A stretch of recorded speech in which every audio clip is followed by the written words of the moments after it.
मित्र हेवर पा संत पाउल जो समाज मंडल में सेवक वाह उन्हीं के पत्र लिखे तो क समाज मंडल में कड़ा कम क्या खपे, कड़ी रीते रियो खपे अने कड़ी रीते आध्यात्मिक बाबत में पिंड के अने लोक के अग्या वधारा खपे, इन विषय पा हिन पत्र में जा सखूं था। तो मित्र पा गए कार्यक्रम में पहलो तिमोथी पहलो अध्याय ने तेजी 8 कलम सुधी नेरे वो अज पा 9મી कलम अग्या वधंदासीं। तो सुनो कलम 9મી पहलो तिमोथी के लखल संत पाउल जो पत्र पहलो अध्याय ने कलम 9। नियम शास्त्र जो योग्य उपयोग करे में अचे त ऊ खासो है, छता वो याद रखियो खपे कि नियम खासे माड़ूला न पण नियम भंग करींदल ने गुनेगार नास्तिक ने पापी अपवित्र ने संसारी मात पिता के मारिंदल खूनी व्यभिचारी पुरुष भोगी अपहरण करींदल खोटो बोलदल ने खोटी साक्षी दींदल ने सच्चे शिक्षण विरुद्ध आचरण करींदलेला आए। ही चोखो है क न्याय माड़ूला नियम देने में आयो नवो एतरे यीशु ख्रिस्ते विश्वास करे से जोको न्याय ठहरिया ही उनीला नियम शास्त्र देने में आयो नाय। उन माड़ू कहता उच्चा उच्चा दोहनला तेड़े में आया ही नियम शास्त्र नियम भंग करी दलेला है।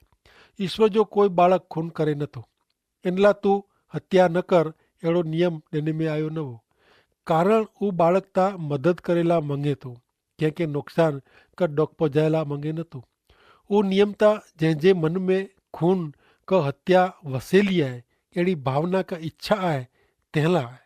स्वाभाविक प्रकृति जे माड़ू जे स्वभाव के अंकुश में रखेला काबू में रखेला नियम डनो हो। खूनी व्यभिचारी पुरुष भोगी अपहरण करींदल खोटो बोलदल ने खोटी साक्षी पूरी दलेला नियम है।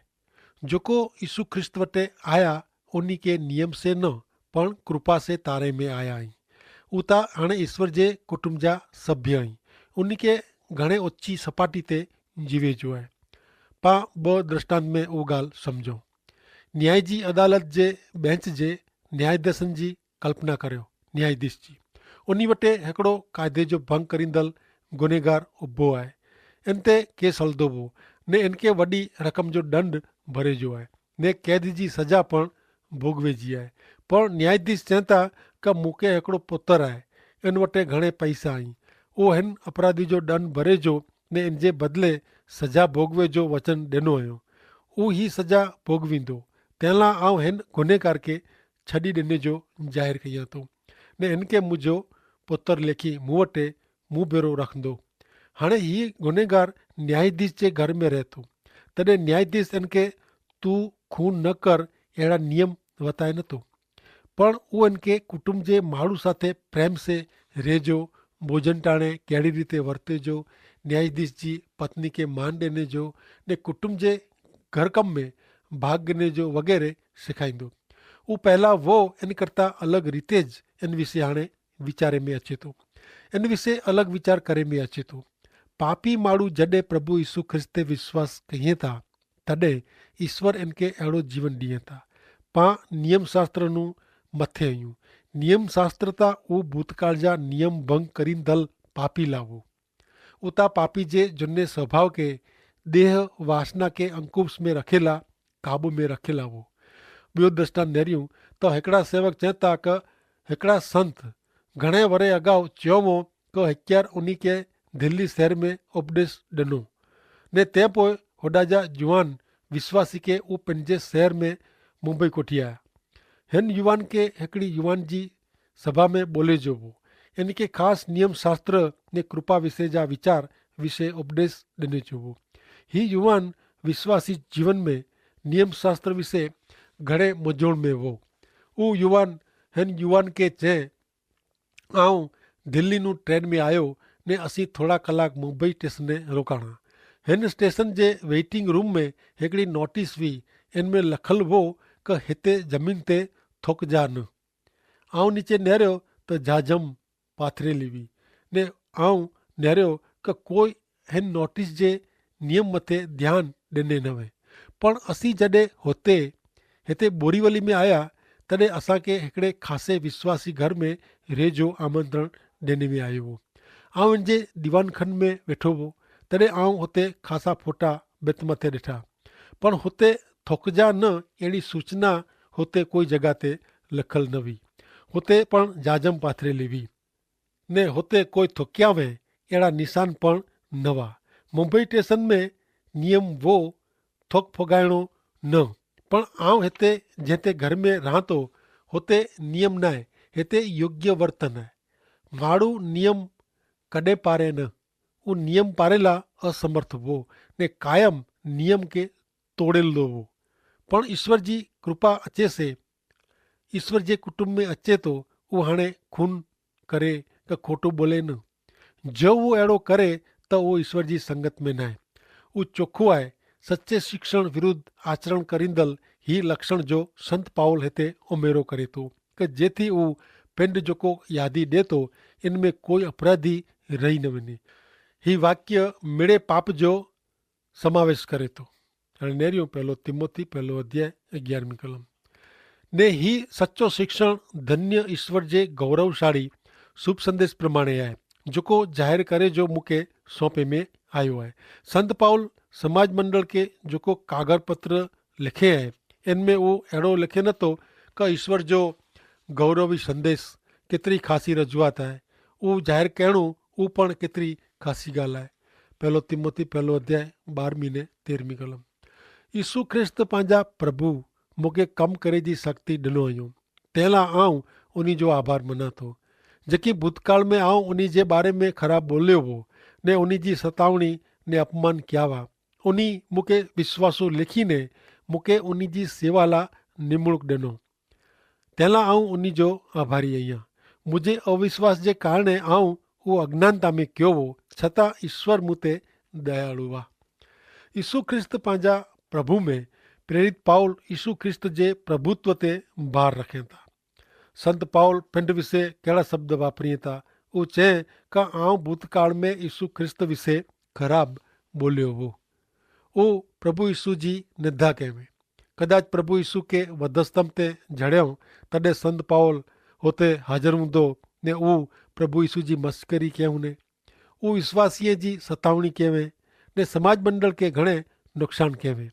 संत पाउल चवनि था प्रभु यीशु मूंखे विश्वास पात्र लेखीने उन जी सेवा लाइ मुंहिंजी निमणूक कयो। मिड़ेज विश्वासी प्रभु यीशु जी सेवा में ई पामे जा कोई बाक़ात न आहे। सचे अर्थ में हर एक विश्वासी प्रभु यीशु जो सेवक आहे। पाउल था शासनकर्ता अधिकारीअ खे यीशु जा सेवक चए थो। पाण घणे बार चऊं था का आउं अमुक माण्हू खे मत ॾिनो आहे अथवा लोक नेता खे चूंटिए था, पण आउं मञा थो कि ईश्वर घणे बार माण्हू जे नियम खे उथलाई विझे था। हक़ीक़त में त शासनकर्ता खे ईश्वर जे सेवक तरीक़े कमु कयो खपे। लोग पण अहिड़ी आशा रखे था। ईश्वर संत पाउल खे पंहिंजी सेवा लाइ पसंदि कयो, तंहिं लाइ उहो ईश्वर जो आभार मञे थो। हर एक विश्वासी खे प्रभु लाइ कीक ने कीक सेवा कईच खपे। हिकिड़ा सेवक चवनि था ईश्वर पंहिंजो वचन ज़ाहिर करे जी सेवा में मूंखे शामिल कयो। उहो मूंखे ख़बर पई न, सम्झायो न। जॾहिं आउं जुवान ने होशियार क्लार्क हो तॾहिं ज मूंखे उहो चयो कि हिकिड़ो ॾींहुं आउं ईश्वर जे वचन ॾिनी जी सेवा में हूंदो त आउं चौकसि मञी न सघियो हो। मूंखे सेवा खपंदी न हुई ने सेवा में शामिल थियला मूं में कीअं लाइक़ात पण न हुई। पर मुंहिंजा मित्र ईश्वर पंहिंजी अपार दया से मूंखे हिन सेवा में दाख़िल कयो, मिड़े लाइक़ातूं ॾिनो ने हिन जी दया अपार आहे ने मुंहिंजे जीवन में घणे बार दया जो अनुभव आउं पिंड कयो आहे। मुंहिंजे अविश्वास जे कारण अज्ञानता में आउं कयो हो, पा मिड़े उहो प्रभु यीशु ख्रिस्त वटि अचूं ने उन ते विश्वास कयूं, ત્યાં સુધી અજ્ઞાનતા में જ હલ્યા કર્યું था।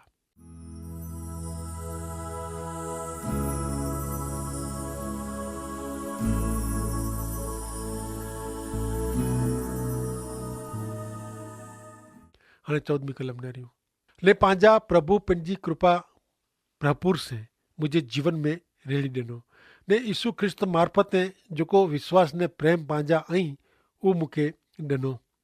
प्रेसित संत पाउल जो ईश्वर जी कृपा से उद्धार थियो ने ईश्वर इनके प्रभु यीशु ख्रिस्त में जेको विश्वास ने प्रेम मिले था उन स्थान में खणी आया। फेरी थी चाहतो कि ही ज लक्षण विश्वासी जे जीवन में पण देखांदा।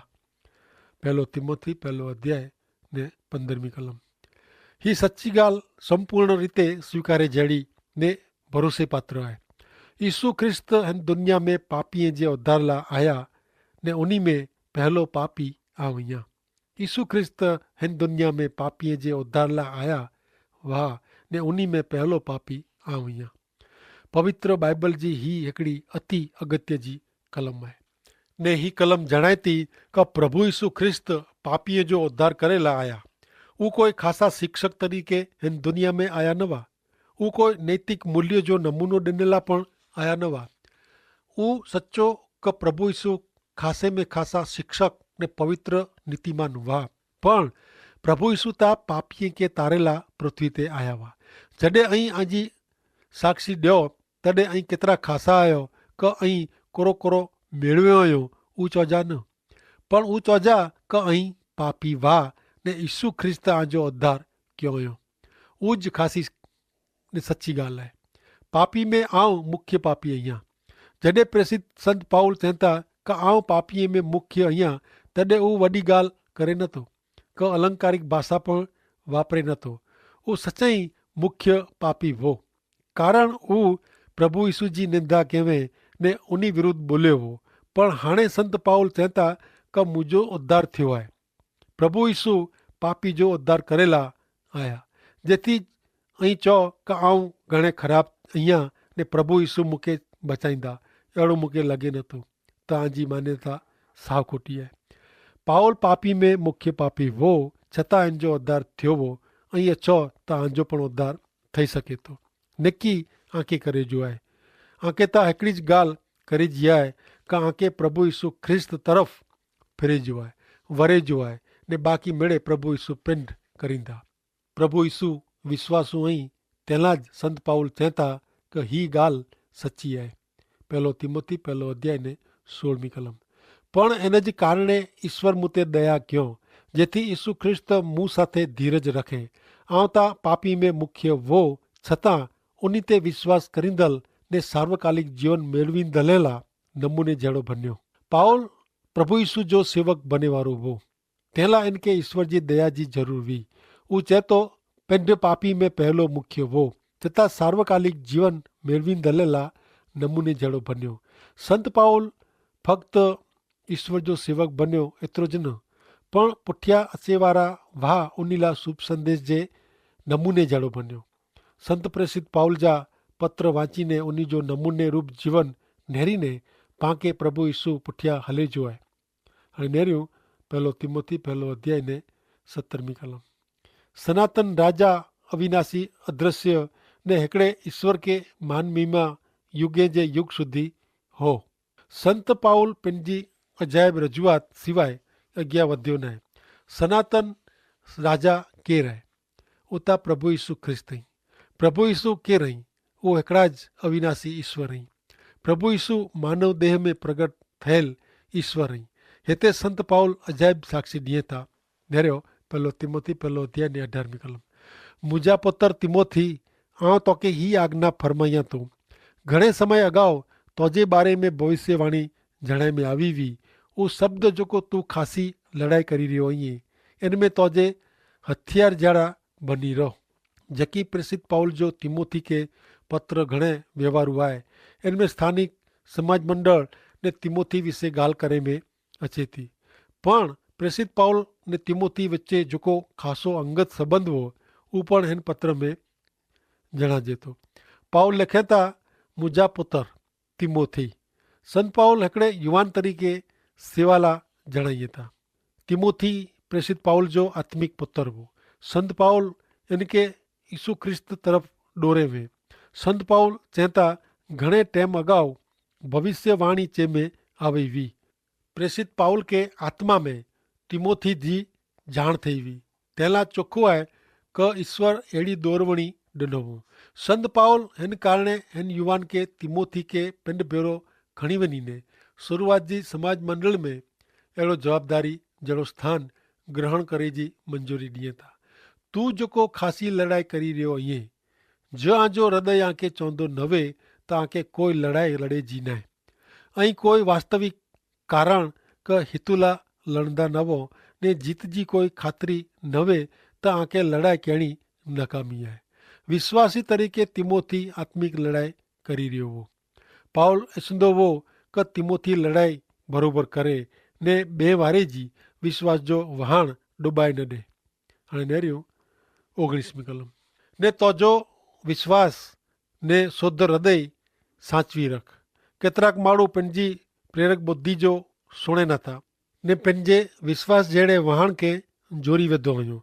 विश्वासी जीवन जीवो उहो पाण मिजाजे केतिरे खे गमे एतिरो सवलो न आहे.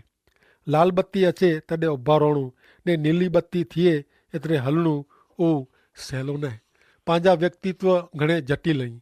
संत पाउल हिते चेतवणी ॾिए थो कि पंहिंजी मानवीय निष्फलता जे संबंध में विश्वासी जीवन जोखम आहे. आ धारियां तो क અહીં કેતરેક પરીએ જે દેશ में સપને જે દેશ में ન हूंदा. केतिराक विश्वासी मञे था कि हू कठण धरतीનું मथे आई પણ पंहिंजे શેરીએ में ढंग ढळे वग़ैरह जी मानव साथे खभा मिलाई हलूं था ने दुनिया जी मुश्किलियूं नेरियूं था. तॾहिं पाण अनुभव कयूं था कि पाण में घणे निष्फलता आहे. पंहिंजो जोखम पंहिंजे विश्वास खे पंहिंजी निष्फलता साथे जोतरे में पियो आहे. हिकिड़े भाउ खे आउं ओळखां थो. उहो ईश्वर जी सेवा में जा घरे पाछा अचीने सामान्य नौकरी कयूं. उहो चयो प्रभु मूंखे हीउ कमु करे जी ॾोरवणी ॾिनो हुयो. 9 वरस સુધી ईश्वर जी सेवा जी तालीम घणो हो ने हाणे हू चवंदा हुआ कि प्रभु उन खे ज़रूरी न चई सघाजे अहिड़ी नौकरी करे जी ॾोरवणी ॾिनो हुयो. ऐं उन खे पुछियो कि सच्चई उहो मञे था कि ईश्वर उन खे अहिड़ो मार्गदर्शन ॾिनो हुयो. उन राज़ी थई हा चयो. हीअ ॻाल्हि वारंवार चए था. तंहिं लाइ मूंखे अहिड़ो लॻे थो कि सच्चई अहिड़ो बणियो आहे कि उन ईश्वर जी सेवा में पंहिंजी निष्फलता जो पंहिंजे विश्वास साथे समाधान करायो हुयो. पाला हीउ वॾो जोखम आहे मुंहिंजा मित्र. जॾहिं ऐं कि आउं निष्फल वञो जॾहिं आसरो न वे तॾहिं पाण प्रभु वटि वञीने चइजी ज़रूरु आहे कि प्रभु असीं अधूरा आहियूं ने आंजे पड़कार सरखा आया न आहियूं. पाण 1 तिमोथी 1 अध्याय ने 20મી कलम सुणो. उन में हुमनायस ने सिकंदर पण आई. उन खे आउं शैतान जी सत्ता जे अधिकार में सौंपिया आई जेथी हू ईश्वर जी निंदा न कई. संत पाउल हिते हुमनायस ने सिकंदर नाह जा 2 दुर्मत फैलाईंदड़ जेको संत पाउल जे टाइम में हुआ उन खे यादि करे थो. ॿई जॻह ते पण संत पाउल उन जो उल्लेख करे थो. उन जे बारे में संत पाउल जो ख़ासो मत न आहे. 2 तिमोथी 4 अध्याय ने 14મી कलम में इन विषय चए था कि उन खे आउं शैतान जी सत्ता नीचे सौंपिया आई. ही माण्हू निष्फल निवड़िया आई. हू ढोंगी ने पाखंडी आई. संत पाउल हिते जेको कमु करे थो मूंखे लॻे थो कि मात्र हू प्रेसित ज कमु करी सघे. उन खे शैतान जी सत्ता नीचे सौंपियो हुयो. प्रेसित पाउल पंहिंजे प्रेसित पद ने अधिकार जो उपयोग करी चए था हिन माण्हूअ खे हू शैतान खे सौंपे थो. अहिड़ी हिकिड़ी ॿई बाबति जी ॻाल्हि पाण कुरिन्थी लोक खे लखल पहले पत्र में मिले थी. नेरियो 1 कुरिन्थी खे लखल पत्र 5 अध्याय ने 3 થી 5 कलम. जेकी शारीरिक रीते ता आउं आनो घणे छिटो आहियां पण मुंहिंजो मन ता आ भेराज आहे. आउं जाणे आ भेरोज आहियां ई उहो भयंकर कमु करींदड़ माण्हूअ जो न्याय ता आउं प्रभु यीशु ख्रिस्त जे नामे करी ॾिनो आहे. जॾहिं ऐं भेरा थियो तॾहिं आउं आत्मा में आ भेरो हूंदो. प्रभु यीशु जे बरसे ऐं उन माण्हू जी सौंपणी शैतान खे करियो जेथी इन जो शरीर नाश में वञे पण प्रभु जे अचे जे ॾींहुं इन जो आत्मा बची वञे. उन ॾींहं में प्रेसित वटि उहो अधिकार हो पण अॼु पाण उहो अधिकार मिलियो न आहे. मित्र आंजी सौंपणी शैतान खे न थिए तंहिं लाइ जागता रहिजा. मित्र पाण पंहिंजो जीवन सौंपे जी पाण पिन खे बुद्धि आहे ज्ञान आहे इन जो उपयोग कयो खपे. ॿियनि जा अनुभव पण ध्यान में रखीने पाण कंहिंखे सौंपाइजो था इन विषय पाण पिन खे वीचार कयो खपे. जॾहिं माण्हू प्रभु खे सौंपाइजे थो सत्य जीरे ईश्वर जे हथ में अचे थो ने उन खे पंहिंजे हृदय जो बदिलाइण जो विनंती करे थो तॾहिं ईश्वर उन जे हृदय जो बदलाव कई था। हिन में पवित्र आत्मा वसे थो ने हू हमेशा सचे मार्ग में हले जो लगातार प्रयत्न करे थो, कारण इन में ईश्वर जो आत्मा कमु करे थो। जॾहिं माण्हू प्रभु यीशु ख्रिस्त वटि अचीने प्रभु खे पंहिंजा मुक्तिदाता तरीक़े स्वीकारे थो, तॾहिं जीमड़े शक्य बने थो। अने ज्यां સુધી माण्हू प्रभु यीशु ख्रिस्त खे ओळखे नथो ने उन वटि अचे नथो, पंहिंजा पाप क़बूल करे नथो ने मुक्तिदाता तरीक़े उन खे स्वीकारे नथो, ત્યાં સુધી એ दुनिया में रखंदो ज रहंदो ने इनके सत्य मार्ग नहीं मिले, कारण प्रभु यीशु ख्रिस्त पिंड मार्ग सत्य अने जीवन नहीं ने अॻियां प्रभु यीशु ख्रिस्त पिंड चयो हुयो क मुंहिंजे आसरे वगैर कोई पण व्यक्ति ईश्वर खे ओळखी सघे नथी, का ईश्वर खे मेળવી सघे नथी। त मुंहिंजा मित्र અહીં जेको सुणो था उहो फक्त सुणे પૂરતો न आहे, પણ इनके जीवन में लागू करण કરીને इन जो अनुभव करे जो आहे।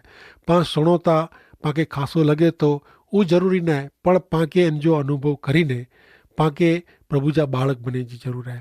जॾहिं पाण मिड़े प्रभु खे सौंपियूं था तॾहिं अजाइब जहिड़ो पंहिंजे जीवन में, पंहिंजे वर्तन में, पंहिंजे वीचार में फ़र्क़ु पए थो अने पाण मिड़े प्रभु जा बालक जा आचरण जेको आई उहो पाण मिलंदा, पण उहो तॾहिं शक्य बने कि जॾहिं पाण ईश्वर जा संतान बनो। तॾहिं प्रभु यीशु ख्रिस्त पिंड चयो था कि जेको उन जो स्वीकार करींदा उनखे ईश्वर जे बालक जो अधिकार ॾिने में अचींदो। त मुंहिंजा मित्र ऐं सुणो था त ऐं उन जो अनुभव करियो, बाइबल वाचियो, प्रार्थना करियो ने ईश्वर पिता खे ऐं विनंती करियो कहो प्रभु मूंखे आजा बालक बनायो, मुंहिंजा मिड़े पाप गुनाह माफ़ करियो ने आजे वाट में हले जी मूंखे शक्ति ने बर ॾियो। त ज़रूरु ईश्वर पिता प्रार्थना सुणीने आंखे मदद करींदा ने आ भेरा रहंदा ने पवित्र आत्मा जो सामर्थ्य आंखे लगातार ॾोरींदो। एतिरो ज न पण दुनिया में ऐं ख़ासा कमु करे सघंदा ने तंहिं वक़्तु आंखे पिंड खे अहिड़ो नहीं लॻे कि आऊं कयो आहे, आंखे पिंड खे लॻंदो कि ही त प्रभु जो कमु आहे अने तॾहिं ज आंखे सच्चाई ईश्वर तरफ़ से मान मिले थो। जॾहिं मांखे माण्हू तरफ़ थी मान मिले थो उहो त थोरो अने थोरे समय जो आहे, पर जॾहिं ईश्वर मान ॾिए था तॾहिं उहो हमेशा अने ख़ासो वे थो अने जॾहिं ईश्वर मान ॾिए था तॾहिं इन्हनि वॾो ॿियो आशीर्वाद कयो हुई सघे। मित्र ईश्वर पिता तव्हां खे आशीर्वाद ॾियो। आमीन।